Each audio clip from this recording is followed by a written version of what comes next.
आधी रात के वक्त चील का आवाज सुनकर विधवा रानू चिड़िया की आंख खुल जाती है। कुकू, कहाँ हो तुम? रानू चिड़िया डरते हुए अपने घोंसले से बाहर आती है। ये बच्चे कहाँ चले गए हैं? कहाँ हो बेटा? कुकू, कहाँ हो तुम? आधी रात में रानू चिड़िया की आवाज सुनने वाला वहाँ पर कोई नहीं था। मैंने कितनी बार कहा है कि रात होने से पहले पहले घर आ जाया करो, लेकिन मेरी सुनता कौन है। अब मैं आधी रात के वक्त उन्हें कहाँ ढूंढूं? शिकारी पक्षियों से डरते हुए रानू अपने बच्चों को ढूंढने लगती है, पर उसे बच्चे नहीं मिलते हैं। देखते ही देखते सुबह हो जाती है। बच्चों को ढूंढते ढूंढते सुबह हो गई है। पता नहीं मेरे बच्चे कहाँ होंगे। रानू चिड़िया अपने बच्चों की तलाश कर रही थी, तभी वहाँ पर एक कौवा आता है। कालू, क्या तुमने मेरे बच्चे को कहीं देखा है? नहीं तो क्या हुआ है? पता नहीं, मेरे बच्चे रात से कहीं चले गए हैं। क्या रानू, तुम्हें पता नहीं है आजकल दुष्ट चील जंगल में आते रहते हैं। कहीं ऐसा तो नहीं तुम्हारे बच्चे को चील ने मार दिया हो? ऐसा मत कहो कालू भाई। तो फिर तुम ही बताओ कि वो रात से वापस घर क्यों नहीं लौटे? रानू चिड़िया बच्चों को आवाज देते देते आगे बढ़ जाती है। बच्चों को ढूंढते ढूंढते वो एक नदी के पास आते हैं, जहाँ एक चिड़ा के पास उसे उसके बच्चे दिखाई देते हैं। कुकू, मम्मा, आप रात भर कहाँ थे मेरे बच्चे? मैं तुम्हें पूरा जंगल पागलों की तरह ढूंढ रही थी। दरअसल कसूर इनका नहीं है। कल ये मेरे बेटे पिंटू के साथ खेलने आया था, मगर रात हो जाने की वजह से मैंने इनको घर नहीं जाने दिया था। हाँ माँ, अंकल का दोस्त पिंटू मेरा दोस्त है। हम उसी के साथ यहाँ खेलने आए थे। तुम्हें पता है रात भर मैं कितनी टेंशन में थी। मम्मा, अंकल अभी घर हमें छोड़ने ही आ रहे थे। ठीक है, अब शाम होने से पहले पहले घर आ जाना, ओके? जी मम्मा। बच्चों को जिंदा देख रानू चिड़िया की जान में जान आती है। वो गुलाब को आभार कहती है। मेरी बच्चों की जान बचाने के लिए आपका बहुत बहुत शुक्रिया। इसमें शुक्रिया का कोई बात नहीं, ये तो मेरा फर्ज था। पर अगर बुरा ना लगे तो एक बात पूछूं? जी पूछिए। आप अकेली खतरे से खेलती हुई यहाँ तक आई। क्या मैं पूछ सकता हूँ आपके पति इस वक्त कहाँ हैं? वो अब इस दुनिया में नहीं है। माफ़ करना, आपको दुखी करना मेरा मकसद नहीं था। चमेली अपने आप को संभालते हुए बोली। चलो बच्चों, सब जाने लगते हैं।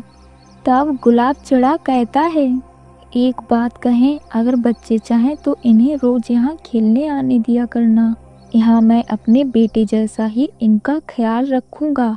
जी जरूर। अब रानू चिड़िया का बच्चा हमेशा ही गुलाब चिड़ा के बच्चे के साथ खेलने हमेशा नदी पर आते थे, और हर बार रानू भी अपने बच्चे के साथ नदी पर आया करती थी। रानू चिड़िया और गुलाब चिड़ा एक दूसरे को मन ही मन पसंद किया करते थे। एक दिन गुलाब चिड़ा चिड़िया से कहता है, रानू एक बात पूछूं? जी पूछिए। कोई अच्छा सा चिड़ा मिले तो क्या आप उससे शादी करेंगी? इसके बारे में मैंने कभी नहीं सोचा, मगर आप ये मुझसे क्यों पूछ रहे हैं? दरअसल मैं भी अकेला हूँ। मेरी पत्नी भेड़ियों का शिकार बन गई है। मैं भी अपने पिंटू के लिए एक अच्छी माँ की तलाश में हूँ। अगर आप चाहें तो हम एक दूसरे का सहारा बन सकते हैं।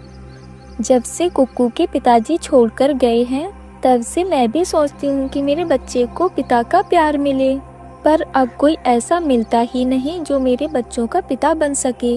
अगर तुम चाहो तो मैं तुम्हारी सारी जिम्मेदारी लेने के लिए तैयार हूँ। ये सुनकर रानू चिड़िया खामोश हो जाती है। क्या हुआ रानू, आपको मेरी बात बुरी लगी? नहीं नहीं, आप मुझे थोड़ा सा समय दीजिए, मैं आपको सोचकर बताती हूँ। रानू चिड़िया अपने बच्चे के साथ अपने घर चली जाती है। गुलाब कितने अच्छे हैं, मुझे लगता है कि वो मेरा ख्याल अच्छे से रखेंगे। रानू रात भर गुलाब के बारे में सोचती रही। अगले दिन वो गुलाब के पास जाती है। गुलाब जी, क्या मेरे बच्चे आपको पापा कह सकते हैं? ये सुनकर गुलाब खुश हो जाता। फिर वो दोनों खुशी खुशी शादी कर लेते हैं। आज से हम सब साथ में रहेंगे। फिर रानू चिड़िया और उसके बच्चे साथ में रहने लगते हैं। अब रानू चिड़िया के बच्चे गुलाब को पापा कहते हैं और गुलाब का बेटा रानू को मम्मा कहने लगता। ऐसे ही काफी महीने बीत जाते हैं और एक दिन सब घर के बाहर खड़े होते हैं। तभी खुशी बिटिया कहती है, माँ भूख लगी है, कुछ खाना दो ना। हाँ माँ, मुझे भी भूख लगी है, मुझे भी कुछ दीजिए ना। बिटिया, बाहर अंधेरा होने को आया और इस वक्त हमारा बाहर जाना सुरक्षित नहीं है। अरे रानू, रात भर बच्चों को भूखा रखोगी क्या? बच्चों चिंता मत करो, मैं कुछ करता हूँ, मगर इस वक्त बाहर जाना खतरे से खाली नहीं है। चाहे जो भी हो जाए, मैं अपने बच्चों को भूखा नहीं रख सकता। बच्चों के प्रति गुलाब का प्यार देखकर रानू खुश हो जाती है। आप जल्दी लौट आना। जी मैडम, मैं अभी गया और अभी आया। फिर गुलाब चिड़ा दाना लेने के लिए चल पड़ता है। कोई जंगली जानवर आ जाए, इससे पहले मैं जल्दी जल्दी दाना ढूंढ लेता हूँ। फिर गुलाब जल्दी जल्दी दाना ढूंढने लगता है। तभी झाड़ियों में एक लोमड़ी खूंखार घात लगाए खड़ी थी। काफी दिनों से कोई पक्षी नहीं खाया, आज इसे मारकर खाने में बड़ा मजा आएगा। और फिर पलक झपकते ही खूंखार लोमड़ी गुलाब को मारकर खा जाती है। ये दृश्य कालू कौवा देख रहा था। हे भगवान, इस चिड़ा की तो अभी अभी शादी हुई है। फिर कालू कौवा रानू के पास जाता है। रानू कहते हुए, मुझे बड़ा दुख हो रहा है। रानू, तुम दोबारा विधवा हो गई हो क्या? हाँ, तुम्हारे पति को लोमड़ी ने मार दिया है। ये मैं अपनी आंखों से देख कर आ रहा हूँ। नहीं, ऐसा नहीं हो सकता। गुलाब नहीं मर सकते। अपने आप को संभालो रानू।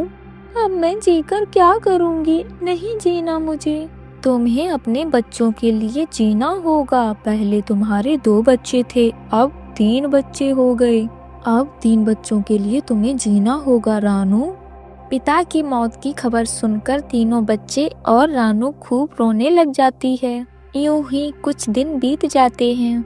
एक दिन रानू जंगल में दाना खाते खाते सोचती है, ये दाना अच्छा है, मैं अपना पेट यहीं से भर लेती हूँ और अपने तीनों बच्चों के लिए दाना यहीं से ले जाती हूँ। फिर रानू अपने तीनों बच्चों के लिए एक एक दाना ले लेती है और अपने घर की तरफ चल देती है।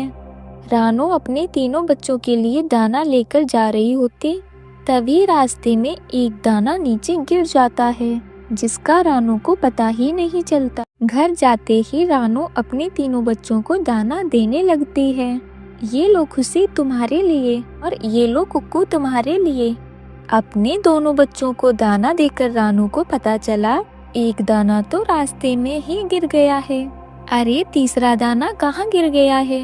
अरे पिंटू बेटा, शायद आपके हिस्से का दाना रास्ते में ही गिर गया। रानू की बात सच थी, मगर पिंटू को गलतफहमी हो जाती। सौतेली माँ आखिर सौतेली होती है। ये जानबूझकर मुझे भूखा रख रही हैं ताकि मैं चला जाऊं। पिंटू के दिल में रानू के प्रति नफरत हो गई थी। एक दिन रानू जब नदी में अपने सगे बेटे कुक्कू को नहला रही होती, तभी पिंटू कहता है, मम्मा मम्मा, मुझे भी नहलाओ ना। हाँ मेरे बेटे, कुक्कू के बाद आपको ही नहलाऊंगी। थोड़ी ही देर में रानू कुक्कू को नहला देती, पर जैसे ही पिंटू को नहलाने जाती है, तभी वहाँ पर गौरी कौवी आती है।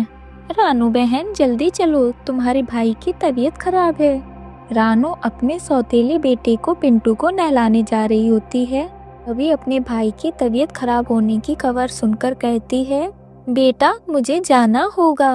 मगर आपने तो मुझे कुक्कू के बाद नहलाने को कहा था, मगर अब तुम्हें नहीं नहला सकती।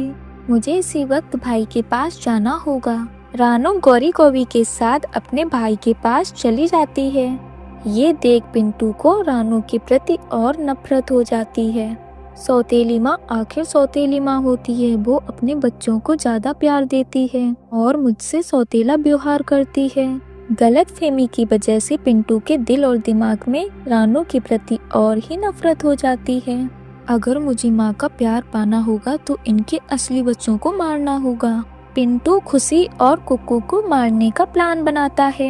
अरे कुक्कू चलो, आज हम कुएं के पास खेलने चलते हैं। हाँ चलो, बड़ा मजा आएगा। पर मम्मा के पूछे बिना हम कैसे जा सकते हैं? मम्मा के आने से पहले ही हम वापस आ जाएंगे। हाँ, किसी को कुछ नहीं पता चलेगा। दोनों को मार डालने के इरादे से पिंटू दोनों को कुएं के पास ले जाता है और कुएं में देखकर बोलता है, अरे वाह, ये देखो मैं कुएं में दिख रहा हूँ। कुक्कू और खुशी भी अपना प्रतिबिंब कुएं में देखने जाते हैं।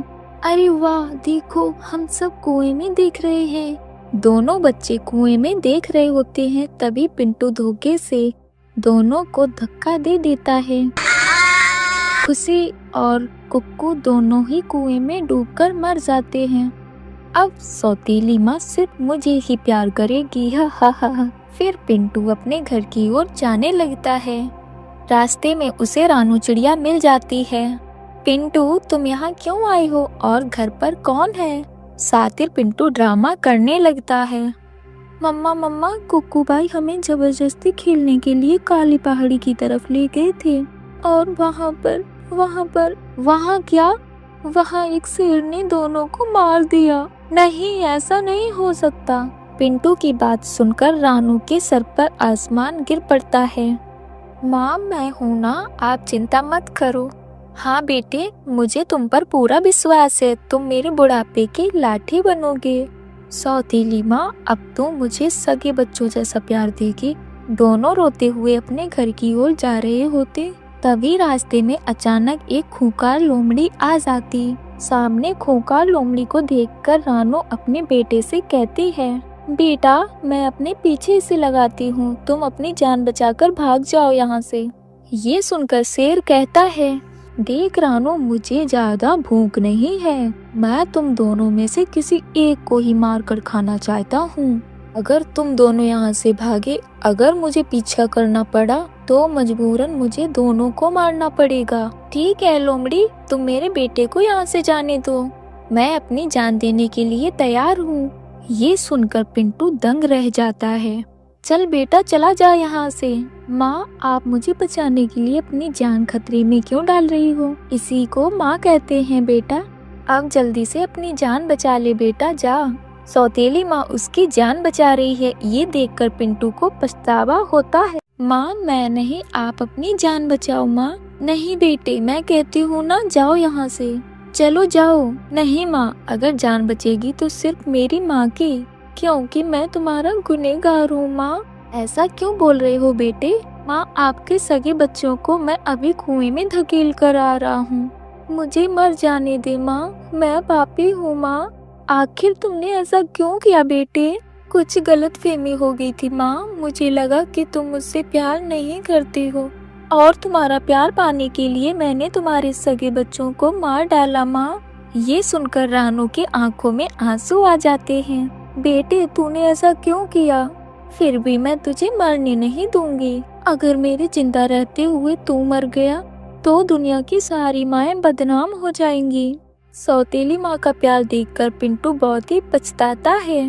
माँ, तुम मुझसे इतना प्यार करती हो। जा बेटे, भाग जा, यहाँ से भाग जा बेटे।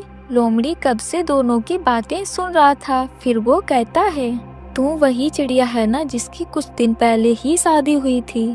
हाँ। तेरे पति का नाम गुलाब था ना? हाँ, उसे मैंने ही मारा था। पर आज मैं तुम्हें नहीं मारूंगा। हम जंगली जानवर प्यार यार क्या जाने, पर एक माँ का प्यार देखकर मुझे पता चल गया है एक माँ का प्यार क्या होता है। चलो जाओ, आज मैं भूखा ही रह लूंगा। फिर दोनों वहाँ से घर की ओर जाने लगते हैं। माँ, मुझे माफ कर दो। बेटे, माँ माँ होती है, चाहे वो सगी हो या फिर सौतेली। जा बेटे, मैंने तुझे माफ किया। माँ, मुझ पर एक मेहरबानी और करोगी? बोलो बेटे। अगले जन्म मुझे तेरी ही कोख से जन्म लेना है माँ। हे भगवान, मुझे यही माँ देना। दोस्तों, माँ माँ होती है, चाहे वो सगी हो या फिर सौतेली। दोस्तों, हमेशा ही अपने माँ बाप की कदर किया करें। आप ही का धन्यवाद। बड़े पेड़ पर सारे पक्षी इकट्ठे हो गए थे। चिड़िया, कबूतर और कालू कौवा, रानू चिड़िया, तोता, कबूतर और कालू कौवा, गौरी कौवी, सभी लोग बड़े पेड़ के पास इकट्ठे हो जाते हैं। वे सभी लोग दूसरे जंगल दाना लेने जा रहे थे। सब लोग सुन लो, हमने उस जंगल से सूरज ढलने से पहले पहले निकलना है। चिड़िया, आप इतनी दूर जा रहे हैं तो पेट भर कर ही वापस लौटेंगे। वहाँ बड़े बड़े सांप भी हैं और कांटेदार झाड़ियाँ भी। फिर वो सब उड़ते हैं और उड़ते उड़ते दूसरे जंगल पहुंच जाते हैं। सूरज ढलने से पहले सारे दोस्त इसी पेड़ से इकट्ठे हो जाना। हम सभी लोग मिलकर वापस चले जाएंगे। मैं चला अमरूद खाने। तोता उड़ जाता है। मैं तो सरसों के फूल खाऊंगा। तोता भी चला जाता है। गौरी और कालू, इस जंगल में दाना भी है और पानी भी और फल भी, इसलिए जल्दी जल्दी अपना पेट भरकर इसी जगह वापस आ जाना। चिड़िया, अभी तो आए हैं और तुम जाने की बात कर रही हो। कौवा और कौवी भी निकल जाते हैं। ऐसे सारे पक्षी अपनी अपनी पसंद का भोजन खाने चले जाते हैं। सरसों के फूल के पास बैठा कबूतर सरसों के 2 फूल खा लेता है और थोड़ी देर सो लेता है। तोते को तो इतने सारे अमरूद मिल गए थे। तोता तो अमरूद खा रहा था। वो तो अमरूद खा ही जा रहा था। रानू चिड़िया को मकई का भुट्टा पसंद आता है, इसलिए वो मकई का भुट्टा लेकर धूप में नदी के किनारे बैठ जाती है और उसका एक एक दाना खाने लगती है। गौरी और कालू को तो कोई भी चीज पसंद ही नहीं आ रही थी। कालू, कालू जी बाजरे का दाना खाते हैं? नहीं नहीं, मुझे मीठा फल खाना है। वो मीठा फल खाने चले जाते हैं। मीठा फल ढूंढते ढूंढते वो दूर निकल जाते हैं और एक पेड़ पर उन्हें मीठा फल मिल जाता है। कौवा और कौवी वहां पर बैठकर मीठा फल खाने लगते हैं। पेट भरने के बाद कौवा और कौवी धूप में लेट जाते हैं। गौरी, मुझे तो नींद आ रही है, मैं थोड़ी देर के लिए सोने लगा हूँ। गौरी भी सो जाती है और कालू कौवा भी। धूप थोड़ा तेज थी, इसलिए गर्माहट की वजह से वो गहरी नींद में चले जाते हैं। शाम हो जाती है, सूरज ढलने लगता है। सारे पक्षी उसी पेड़ के पास इकट्ठे हो जाते हैं।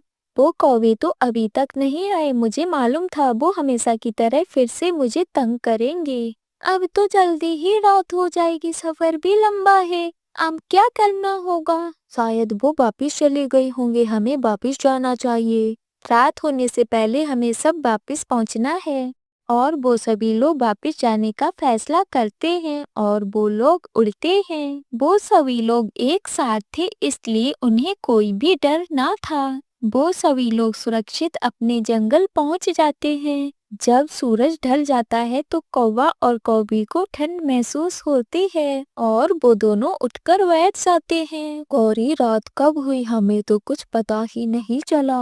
मुझे तो अभी से ठंड लगने लगी है। कालू, जल्दी से चलो, कहीं वो सब चले ना गए हो। वो जरूर चले गए हो। फिर वो सब उड़ते हैं। बहुत ही मुश्किल से वो उस पेड़ के पास पहुंचते हैं, मगर वहाँ तो कोई भी नहीं था। कालू जी, हमने तो बहुत ही बड़ी गलती की है, जो अपने दोस्तों को छोड़कर अब दूर चले गए और वहाँ जाकर सो गए। अब क्या होगा कालू जी? अब ऐसी अंधेरी रात में घर जाना वापस बहुत ही मुश्किल है। यहाँ इसी जंगल में ही रात गुजारना होगी। कालू जी, मुझे तो बहुत ही डर लग रहा है। कौवा और कौवी एक पेड़ के साथ डरकर बैठ जाते हैं। रात का अंधेरा बढ़ता ही जा रहा था।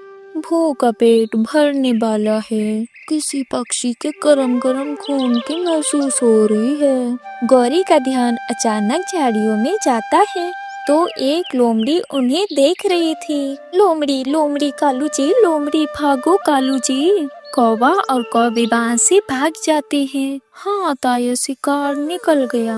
गौरी और कालू एक घने पेड़ के ऊपर जाकर बैठ जाते हैं। यहाँ ठीक है, अब हम पेड़ के नीचे नहीं बैठ सकते, ऊपर खतरा कम है। कालू जी, मेरी तो सांप को देखकर जान ही निकल गई थी। थोड़ी ही देर बाद वहाँ पर डाकू उल्लू आ जाता है। कौन हो और कहाँ से आए हो? जो माल है वो मुझे दे दो।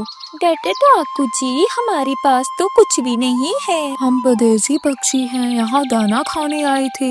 हमारे दोस्त वापस चली गई और हम यहाँ फंस गए हैं। वो चाचू का है वो निकालो। चाचा डाकू तलाशी ले लो, कुछ भी नहीं है हमारे पास। वहाँ से ये करीब करीब पक्षी मिल जाते हैं। कौवे अपनी ऊपर टांगे करो और सर के बल खड़े हो जाओ। रहम करो चाचा डाकू, रहम करो, जल्दी करो, ये तुम्हारी सजा है। अब से जब भी घर से निकलो तो कुछ ना कुछ लेकर चलो। फिर कौवा डरते डरते अपनी टांगी ऊपर कर सर के बल खड़ा हो जाता है और वो उल्लू वहाँ से चला जाता है। कालू वो चला गया है, डाकू उल्लू चाचा चला गया है। गौरी अच्छे से देख लो, ऐसा ना हो कहीं वो दोबारा आ जाए और हमें जान से ही मार दे। बहुत ही मुश्किल से कौवे ठंड से ठिठुरते हुए रात गुजारते हैं। सुबह हो जाती है। सूरज की रोशनी के बढ़ते साथ ही कौवे खुश हो जाते हैं। कालू जी जल्दी चलो वापिस घर जाएं। गौरी बहुत ही बड़ी गलती की जो हमने अपने दोस्तों की बात ना मानी। फिर कौवा और कौवी वापिस घर लौट जाते हैं और सुरक्षित अपने घर पहुंच जाते हैं। शाम को कौवा और कौवी अपने रात की कहानी सुनाते हैं। मैंने तो सांप को गर्दन से पकड़कर मार दिया, मैं बहुत ही बहादुर हूँ। और मैंने डाकू उल्लू की ऐसी पिटाई की कि वो हमेशा याद रखेगा। वाह कौवो, तुम तो बहुत ही बहादुर हो। अगर हम होते तो डाकू उल्लू हमें उल्टा लटका देते। ये सुनकर गौरी कालू की तरफ देखकर हंसने लगती है। जैसे जैसे तो कालू को भी उल्टा लटकाया था और फिर वो सब हंसने लग जाते हैं। आप ही का धन्यवाद। जंगल में ठंड दस्तक देने वाली थी। गरीब चिड़िया अपनी रेडी पर गरम गरम स्वेटर बेचने बाहर निकली थी। लाल पीली गुलाबी स्वेटर ले लो, स्वेटर वाली, कम दाम वाली गरम गरम स्वेटर ले लो। ऐसे रानू चिड़िया काफी देर तक आवाजें लगाती है मगर कोई भी उसकी रेडी के पास नहीं रुकता। आज कोई फिर से स्वेटर नहीं खरीद रहा है। अब मैं अपने बच्चों के लिए खाने का सामान कैसे लूंगी? ऐसे रानू चिड़िया चिंता कर रही थी। तभी वहाँ पर एक कालू कौवा आता है जो स्वेटर खरीदने वाला था।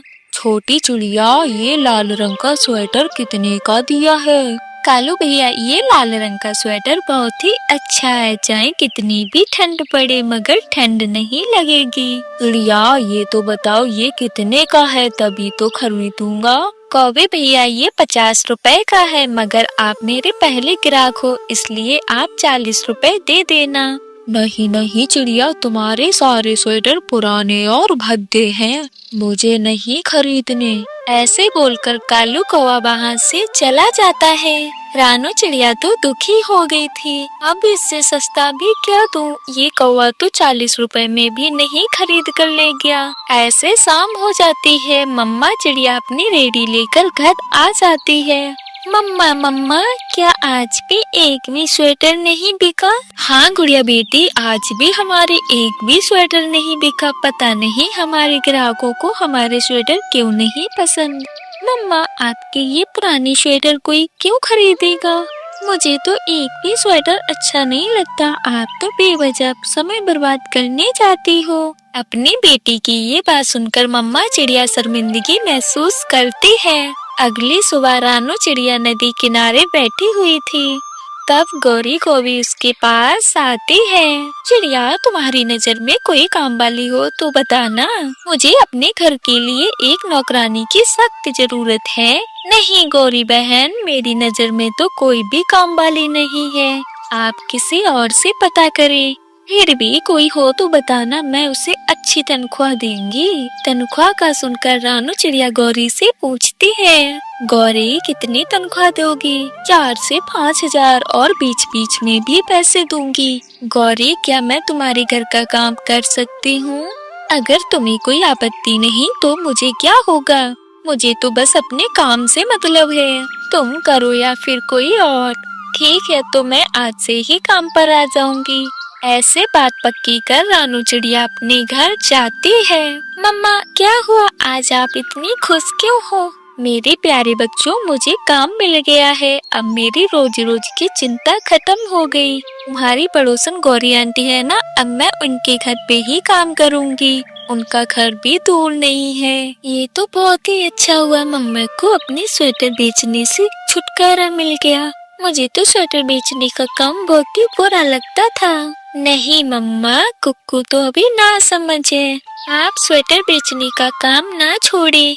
नहीं गुड़िया, मैंने गौरी से बात कर ली है, वो मुझे 5,000 रुपए देगी और बीच बीच में खर्चा भी देगी। अब मैं चलती हूँ। फिर रानू चिड़िया गौरी कौवी के घर काम पर जाती है और गौरी कौवी का सारा काम करती है। शुरू में तो गौरी कौवी बहुत ही अच्छा व्यवहार करती है, मगर बाद में तो वो अपना असली रूप दिखाती है। रानू, बर्तनों को जरा घिस घिस कर मांजा करो, अच्छे से साफ नहीं होते हैं। नहीं गौरी, मैं तो बर्तन बहुत ही सफाई से साफ करती हूँ। रानू, तुमने ये कोरी कोरी क्या लगा रखा है? तुम मेरी नौकरानी हो, तुम मुझे मालकिन बोला करो। ठीक है मालकिन, आगे से आपका नाम नहीं लूंगी। गौरी कौवी रानू से बर्तन 2 बार साफ करवाती है। पानी तो बहुत ही ठंडा था, क्योंकि अब सर्दी बहुत ही जोरों की पड़ रही, इसलिए रानू की तबीयत खराब हो जाती है। मम्मा, आज आपको तेज बुखार है, आज आप काम से छुट्टी ले लें। नहीं बेटी, अब तनख्वाह लेने के 1-2 दिन ही बाकी है, वरना गौरी गुस्सा करेगी। इतना बोलकर चिड़िया घर से निकल पड़ती है। गुड़िया को तो अपनी मम्मा की चिंता होती है। कुक्कू भाई, आप सर्दी कड़ाके की पड़ रही है, अगर इस समय स्वेटर बेचने जाएंगे तो हमारा एक भी स्वेटर नहीं बचेगा और मम्मा भी खुश होगी। हाँ हाँ गुड़िया बहन, चलो, स्वेटर बेचने में मजा आएगा। ऐसे बातें कर दोनों बच्चे घर से रेडी लेकर निकल जाते हैं। वो एक घने पेड़ के नीचे अपना स्वेटर बेचते हैं। देखते ही देखते उनके पास ग्राहकों की भीड़ लग जाती है। अरे बच्चों, जल्दी जल्दी एक स्वेटर दो, ये तेज ठंड ने तो मुझे मार ही दिया है। ये ले तोते अंकल जी, ये मेहरून कलर का आप स्वेटर ले, क्योंकि मेरी मम्मा कहती है ये स्वेटर बहुत ही गर्म है। तोता जल्दी जल्दी से वो स्वेटर पहन लेता है और अपना पर्स निकालता है। बच्चों, ये स्वेटर कितने रुपए का है? मिट्टू अंकल जी, ये स्वेटर बस 100 रुपए का है। ये लो बच्चों, 300 रुपए, 2 स्वेटर और दे दो मेरी पत्नी और बच्चों के लिए। तोता स्वेटर खरीदकर वहाँ से चला जाता है। गुड़िया तो बहुत ही खुश थी। इधर रानू चिड़िया बीमार हालात में काम किए जा रही थी। जल्दी जल्दी में रानू चिड़िया से एक प्लेट कांच की छूट जाती है और नीचे जमीन पर गिरकर टूट जाती है। गौरी तो भागी भागी रसोई में आते हैं। हाय राम, कितना बड़ा नुकसान कर दिया है, तुझे तो कुछ पता है? ये कितनी महंगी प्लेट थी जो तुमने जरा सी देर में तोड़ दी। मालकिन जी, प्लीज कृपया मुझे माफ कर दें, गलती से हो गया है, जानबूझकर नहीं गिराया, मेरा तो नुकसान कर दिया। अब इसकी भरपाई तुम करोगी, पूरे 1,500 रुपए की थी। मालकिन जी, ये गलत होगा, मैं इसकी भरपाई नहीं करूँगी और ये प्लेट इतनी महंगी भी नहीं है।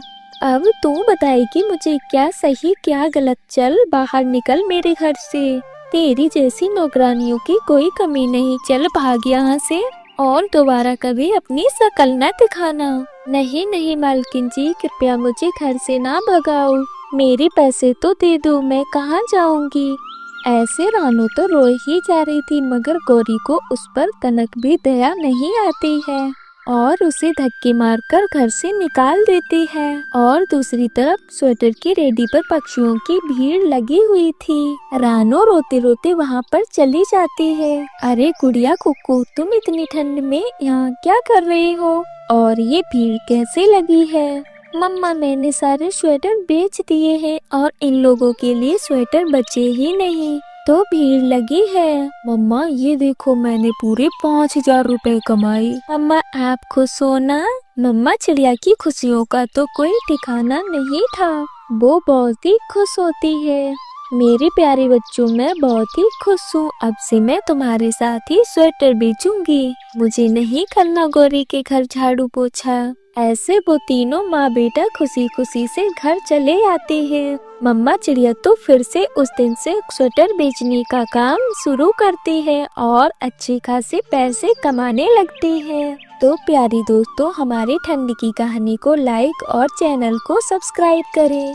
आप ही का बहुत बहुत धन्यवाद। घने जंगल में चिड़िया अपने बड़े आम के पेड़ के नीचे बैठी हुई थी। दूर बैठे हुए कौवा और कौवी चिड़िया के पके हुए आम देख रहे थे। कालू जी, मेरा आम खाने का बहुत मन कर रहा है। यह आम पैसों से देती है, मुफ्त में नहीं देगी चिड़िया आम। कालू, चिड़िया बहुत दयालु है, तुम देखना वो मुझे मुफ्त में ही आम दे देगी। फिर गौरी कौवी और कालू कौवा चिड़िया के पास जाते हैं। चिड़िया, क्या तुम्हारे पेड़ के आम मीठे हैं? और मैं अपने आमों की बहुत अच्छे से रक्षा करती हूँ, इसलिए मेरे आम बहुत ही मीठे और रसीले होते हैं। चिड़िया, मेरे पास पैसे नहीं है, मगर मेरा आम खाने का बहुत ही दिल कर रहा है। मुझे एक मीठा मीठा आम दे दो। मुझे भी दे दो चिड़िया, एक मुफ्त का आम। गौरी और कालू, तुम हर समय मुफ्त की चीजें खाने का वो रखते हो। वो दोनों एक एक आम लो और भागो यहाँ से। गौरी कौवी और कालू कौवा एक एक आम लेते हैं और वहाँ से चले जाते हैं। वो दोनों नदी के पास जाकर ठंडे ठंडे पानी से आम धोकर दोनों आम खाने लगते हैं। वो आम खा रहे थे कि गौरी की नजर चिड़िया पर जाती है, जो अपने घर जा रही थी।